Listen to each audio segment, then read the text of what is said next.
everyone, welcome to Financify. In this video, I'll show you how to create a Cash App account on your mobile device. Let's get started. Once you have installed the app, you will see a screen asking you to enter your phone number or email address. Choose either one and enter your details. Cash App will send you a verification code either to your phone or email. Enter that code into the app. Now, you will need to link your debit card.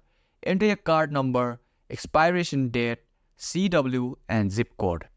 Tap Next to continue. Create a unique cash tag, which is your Cash App username. This is how people will send you money. Choose something easy to remember. You can link your bank account if you want to transfer money directly from Cash App to your bank. Tap Add Bank and follow the steps. Or skip this if you want to do it later.